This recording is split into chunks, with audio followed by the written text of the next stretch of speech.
Hello guys, welcome to my channel আর I Rajbir. তো এখন যে ভিডিওটি শেয়ার করব সেটা হচ্ছে কিভাবে মূলত আপনারা একটি জিমেইল অ্যাকাউন্ট পার্মানেন্ট ভাবে ডিলিট করবেন।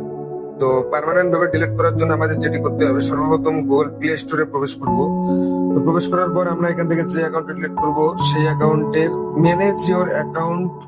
ম্যানেজ ইওর গুগল অ্যাকাউন্ট এই অপশনে ক্লিক করব। তো এখান থেকে যদি আপনাদের অন্য কোনো মেইল চয়েস করে নেওয়ার ইচ্ছা থাকে, তো সেক্ষেত্রে আপনারা এখান থেকে বাছাই করে নেবেন যে আপনি আপনার কোন অ্যাকাউন্টে ডিলিট করবেন।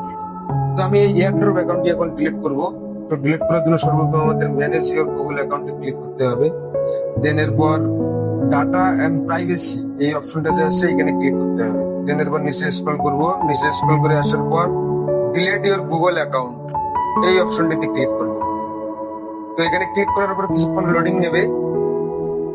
লোডিং নেওয়ার পর এখানে পাসওয়ার্ড চাইবে। তো আপনাদের মেল ক্রিয়েট করার সময় যে পাসওয়ার্ডটা আপনারা সেট আপ করেছিলেন সেই পাসওয়ার্ডটা এখানে টাইপ করবেন।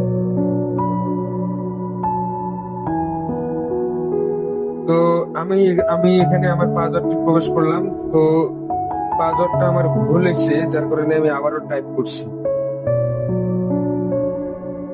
তো এরপর নেক্সট অপশনে ক্লিক করব। নেক্সট অপশনে ক্লিক করার পর এখানে আপনাদের ইউটিউব চ্যানেল বা অন্যান্য আরো যদি কোনো কিছু থেকে থাকে সেক্ষেত্রে এগুলো ইয়েস অপশনে ক্লিক করবেন। এখানে যে দুইটা টিক মার্কের ফাঁকা জায়গা আছে, তো এখানে ক্লিক করবেন। ক্লিক করার পর আপনারা এখান থেকে ডিলিট অ্যাকাউন্ট এই অপশনটিতে ক্লিক করবেন। তো এখানে আবারও পারমিশন চাইবে, তো আপনারা এখানে এই পারমিশনটা দিয়ে দিবেন। দেন এরপর ডিলিট অ্যাকাউন্টে ক্লিক করবেন।